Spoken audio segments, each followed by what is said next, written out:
warahmatullahi wabarakatuh. Waalaikumsalam warahmatullahi wabarakatuh. Selamat pagi. Pagi. Selamat pagi. Pagi. Jadi di sini Ibu ini melaksanakan layanan bimbingan kelompok. Sebelumnya kalian sudah kenal sama Ibu? Sudah. Tahu nama Ibu siapa? Tahu. Siapa? Tidak. Karena kalian sudah tahu nama Ibu mau mengenal kalian lagi. Bisakah kenalan satu-satu dulu? Nama panjang sama nama panggilannya. Nama ulun Muhammad Nasjaki, dipanggil Jaki. Ulun Fatrajul Aswandi, dipanggil Afrika. Ulun Muhammad Jamal Ilyas, dipanggil Jaki. Nama ulun Farel Arido Wardana, biasa dipanggil Farel. Aku Betarikan Bunda, dipanggil Kartinda. Saya Kanza Nabila Putri, biasa dipanggil Nabila. Saya Alifah Metabang, biasa dipanggil Audi. Saya Anantara Dani, biasa dipanggil Audi. Karena sudah perkenalan, Ibu di sini sedikit menjelaskan dulu. Sebelum kita memulai layanan bimbing kelompok, kita berdoa terlebih dahulu. Menurut agama dan kepercayaan masing-masing, kita berdoa. Berdoa dimulai. Berdoa selesai. Ibu di sini ingin memberikan ice breaking atau games. Namanya itu tepuk semangat. Supaya lebih semangat lagi nih. Kita coba dulu ya. Tepuk semangat. Semangat. Semangat.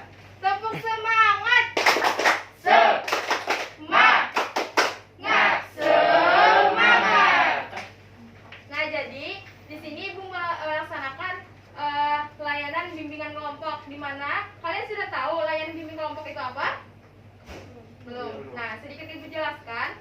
Bimbing kelompok itu layanan yang diberikan kepada siswa dari 2 sampai 8 orang untuk menunjang perkembangan siswa dan mencapai tujuan bimbingan konseling. Di mana di sini Ibu melaksanakan layanan bimbing kelompok dengan tema motivasi belajar.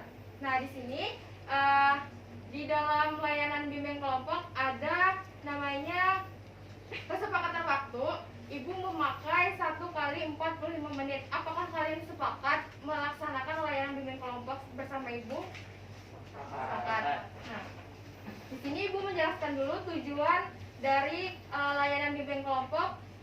Di sini Ibu memiliki tujuan dalam layanan bimbing konseling untuk meningkatkan motivasi belajar kalian dan semangat kalian dalam motivasi belajar. Di mana dalam layanan bimbingan konseling ini ada namanya asas-asas bimbing konseling.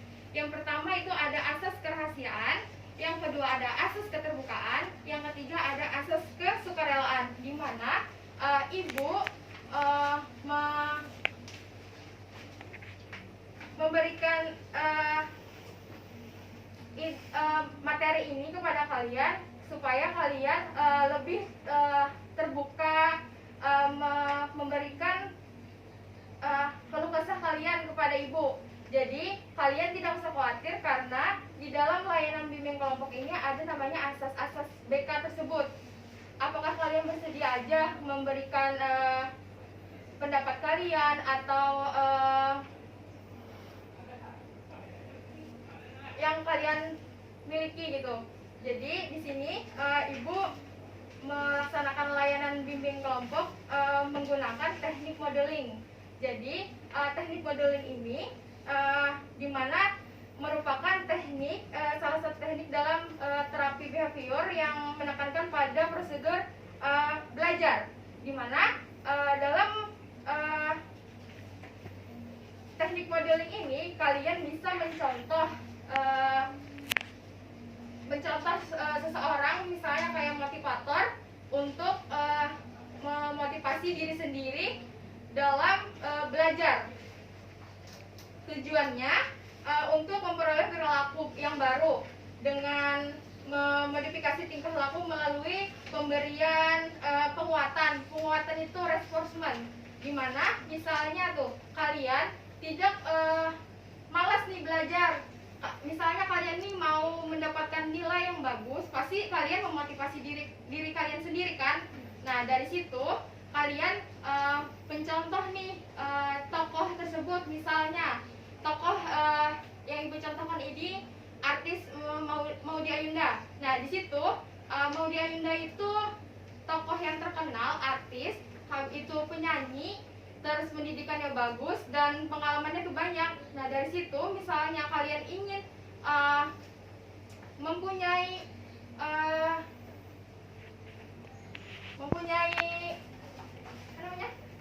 keinginan seperti artis tersebut, kalian bisa mencontoh kegiatan sehari-harinya. Misalnya kan Maudy Ayunda itu pendidikannya kuliahnya di luar negeri.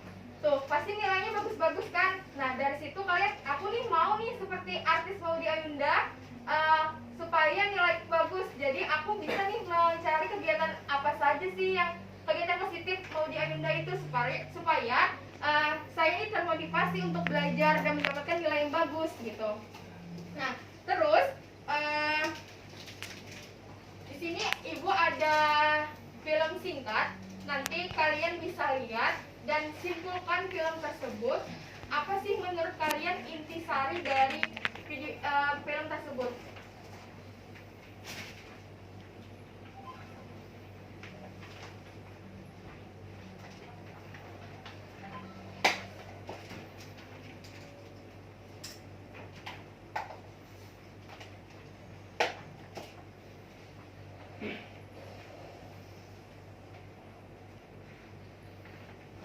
Kelihatan?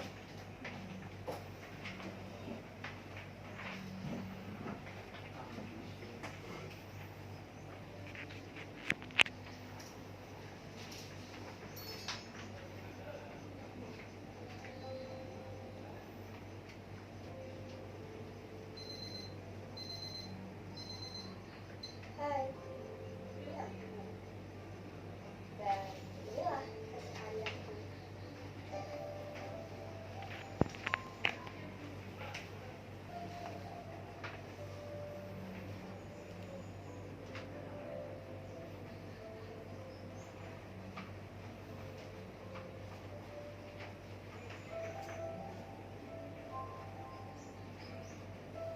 Bagiku, belajar bukan hal yang sulit dilakukan. Bahkan, aku menganggap belajar sebagai asupan nutrisiku setiap harinya.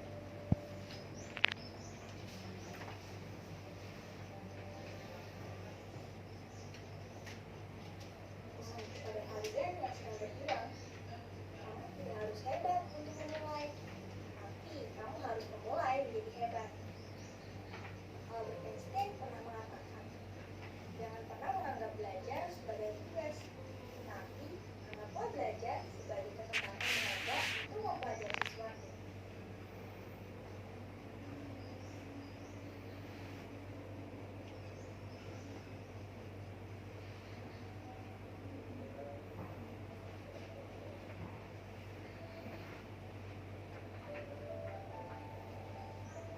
Ada pepatah mengatakan bahwa hasil yang besar membutuhkan ambisi yang besar pula.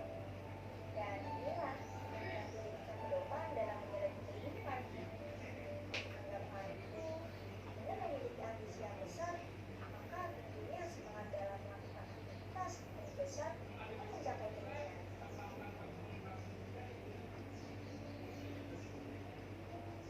Jangan berhenti belajar sampai kamu merasa bangga dan puas dengan hasilnya.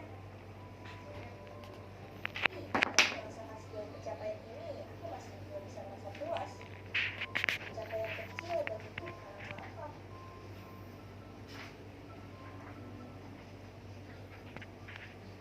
Dan juga kehidupan ini seperti tiada artinya.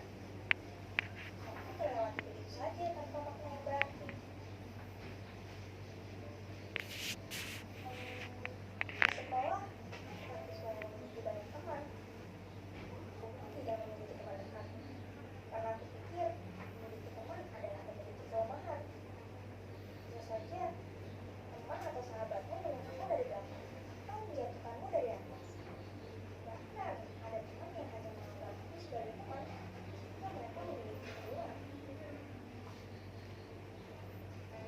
Mungkin bagi kalian aku sangat overthinking, tapi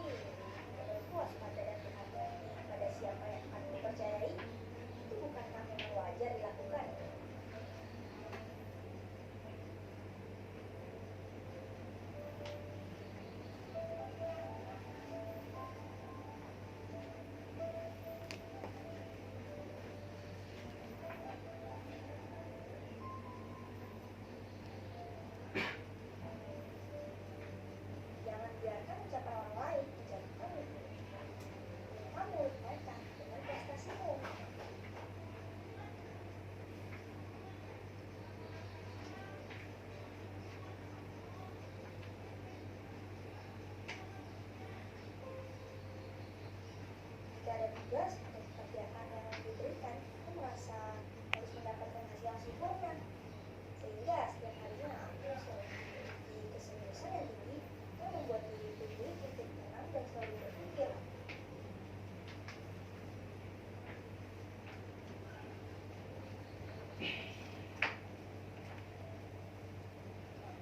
Tidak ada waktu sebentar ataupun tidak melakukan apapun.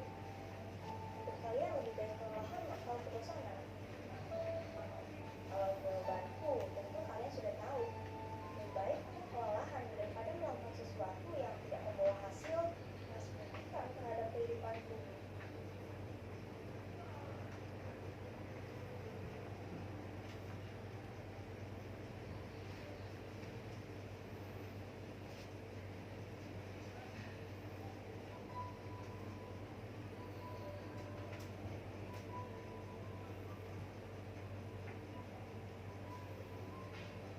Namun, ada hal yang baru saja telah kusadari, bahwa berdoa itu wajib. Optimis itu harus, pesimis itu juga perlu, tapi ambisi jangan berlebihan.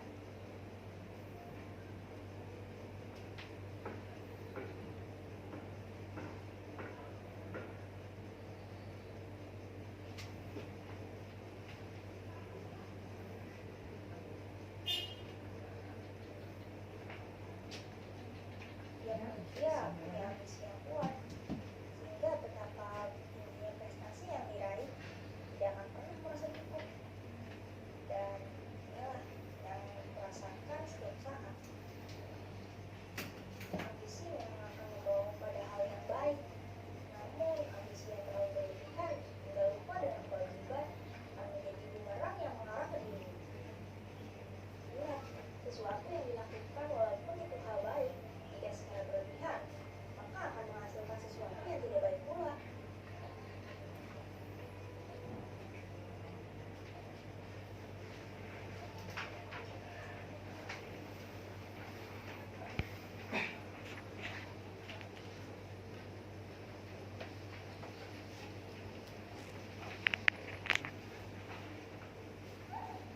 Nah, sudah melihat film tersebut kan? Nah, kalian bisa simpulkan apa sih yang ada di film tadi? Ada yang mau menyimpulkan? Ayo. Ya. Harus rajin belajar. Awan. Sudah saja. Yang lain? Apa inti dari video tadi? Film tadi.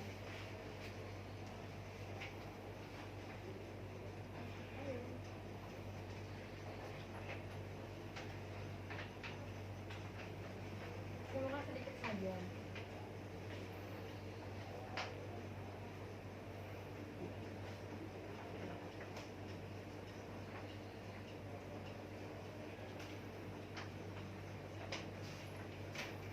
Yang lain?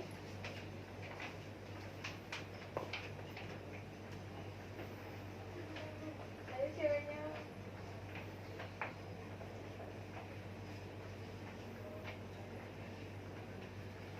Yaudah, di sini ibu saja yang menyimpulkan. Jadi motivasi belajar itu dorongan untuk diri kita sendiri, di mana terjadi pada diri kita sendiri untuk membangkitkan semangat belajar lagi supaya tidak malas.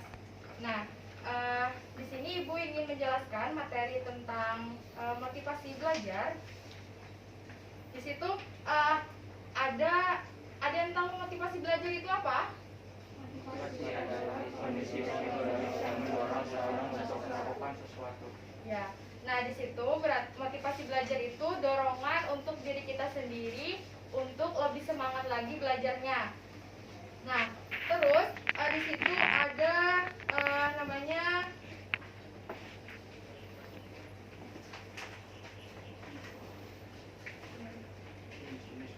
jenis-jenis motivasi.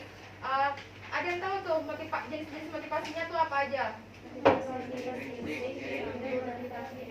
Misalnya keinginan untuk mendapat keterampilan tertentu, memperoleh informasi dan pengertian, mengembangkan sikap untuk berhasil, menyenangi kehidupan, keinginan diterima oleh orang lain.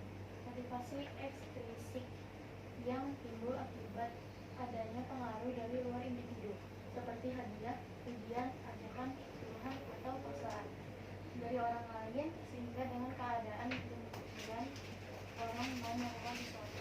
Nah, di situ ada dua jenis, ada jenis motivasi intrinsik dan ekstrinsik. Yang intrinsik itu dari diri kita sendiri, kalau yang ekstrinsik itu dari luar. Nah, di mana jenis tersebut kalian memotivasi diri kalian sendiri untuk semangat lagi nih belajarnya supaya mendapatkan nilai yang bagus. Nah, kalau yang ekstrinsik itu dari luar, misalnya nih dorongan dari orang tua, dari teman, dari guru. Nah, di situ dari orang lain yang memotivasi kalian. Nah, seterusnya ada fungsi motivasi belajar. Di situ ada tiga: motivasi sebagai pendorong, motivasi sebagai penentu pembuatan, dan motivasi sebagai penyeleksi. Nah, di mana fungsinya itu membantu kalian. Misalnya tuh yang pertama, motivasi sebagai pendorong. Itu dari orang lain mendorong kita nih supaya lebih semangat lagi. Gimana tuh supaya lebih semangat? Jadi kita diri sendiri nih belajar ini harus mendapatkan nilai yang bagus nih untuk kedepannya. Jadi kita harus semangat lagi nih lebih belajar, terus kayak memotivasi diri sendiri dengan kayak contohnya tadi meniru aktor atau artis nih, supaya aku nih termotivasi nih kepada artis nih, aku harus kayak gitu nih, gitu, supaya mendapatkan nilai yang lebih bagus lagi. Nah, seterusnya ada motivasi sebagai penentu arah pembuatan. Nah, di mana dari orang lain atau orang tua yang menyupport kita, memotivasi kita nih supaya ada arah ke depannya nih, gimana supaya aku nih mendapatkan nilai atau ke jenjang sekolah yang misalnya kan kalian SMP mau ke SMA, jadi supaya mendapatkan nilai yang bagus bisa nih masuk sekolah favorit kalian. Nah, di situ kalian harus bisa mendorong, memotivasi diri kalian supaya mendapatkan nilai yang bagus agar masuk ke sekolah yang favorit tadi, yang mau keinginan kalian sendiri gitu.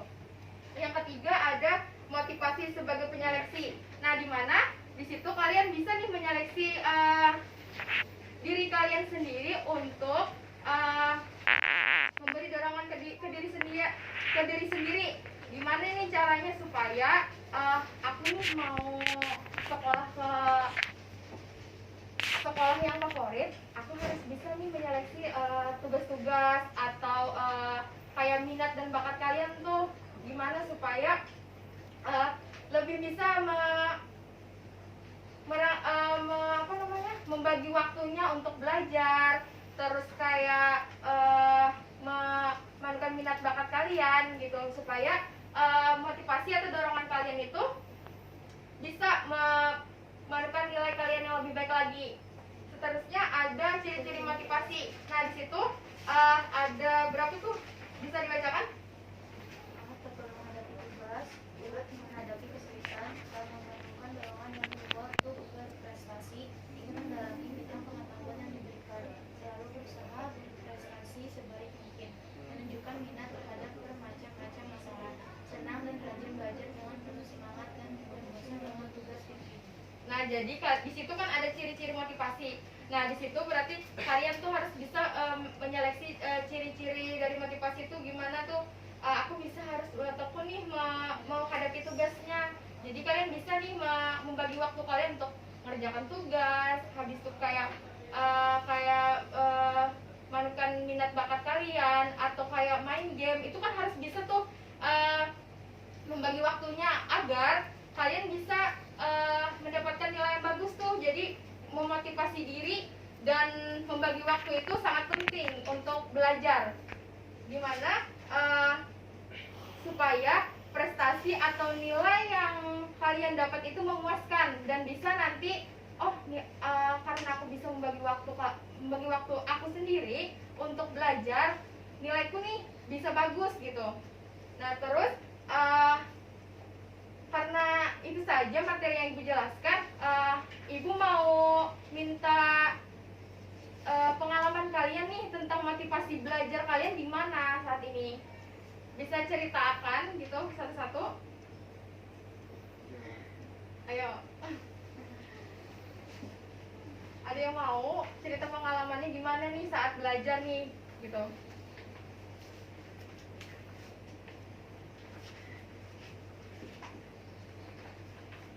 Masa nggak ada pengalamannya sih? Pasti ada kan? Ceritain sedikit aja.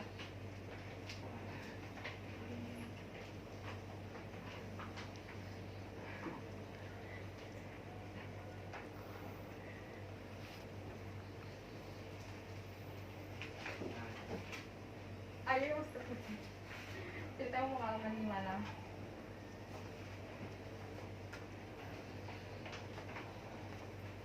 Sedikit aja pengalamannya gimana tuh Ustaz?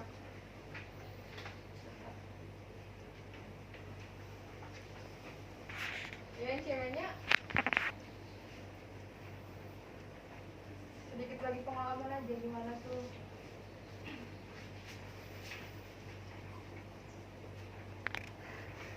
Masa nggak ada sih?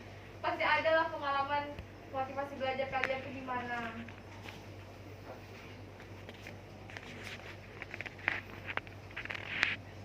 Tugas-tugasnya dikerjakan semua? Ada yang tidak dikerjakan? Ada. Kenapa alasan yang nggak dikerjakan? Malas. Nah, di situ makanya kalau kalian malas, kalian harus memotivasi diri kalian sendiri, dorongan supaya nggak malas itu gimana? Tadi contohnya, misalnya nih, mencontoh kegiatan sehari-hari, misalkan orang tua kalian itu bekerja, habis itu kayak mengerjakan tugas rumah, bisa kan membagi waktunya, sedangkan kalian pasti bisa membagi waktu untuk belajar, bermain, main handphone dan lain-lainnya. Nah dari situ kalian harus bisa membagi waktunya dengan misalnya dengan catatan membikin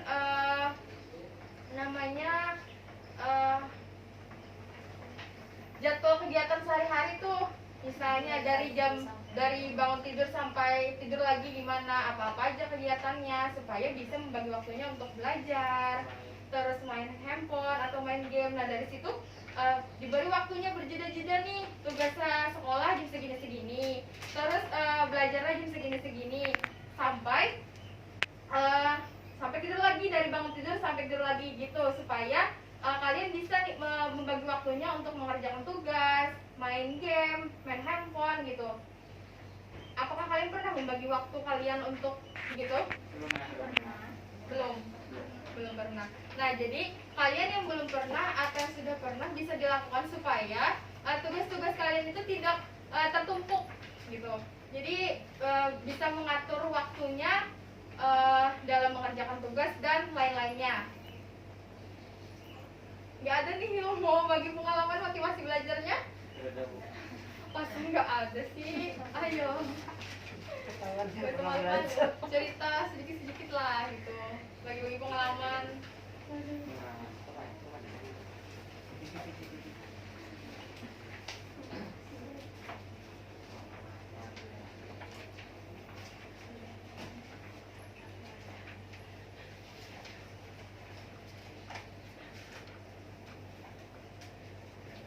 Ada yang bisa menyimpulkan materi hari ini? Simpulkan materi hari ini.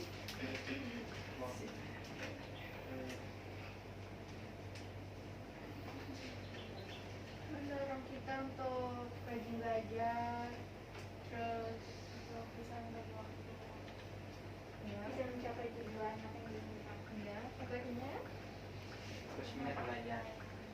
ya, terus ada lagi? Ayo lanjutnya, ada lagi?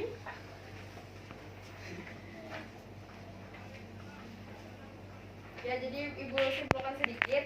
Jadi motivasi belajar itu adalah dorongan yang terjadi dalam diri kita sendiri yang dapat membangkitkan atau mengelola, mempertahankan dan menyalurkan tingkah laku kita agar tujuan kita tercapai. Di mana di situ kita memotivasi diri kita atau mendorong diri kita untuk menjadi yang lebih baik dan mendapatkan tujuan yang diinginkan. Mungkin itu saja materi yang Ibu berikan hari ini dan Ibu sampaikan hari ini. Sebelum Ibu menutup kegiatan layanan bimbing kelompok hari ini, kita berdoa lebih dahulu karena kita sudah selesai berdoa menurut agama dan kepercayaan masing-masing. Berdoa dimulai. Doa selesai. Mungkin itu saja materi yang Ibu berikan. Terima kasih atas kerjasamanya dan waktunya. Ibu tutup. Wassalamualaikum warahmatullahi wabarakatuh. Waalaikumsalam warahmatullahi wabarakatuh.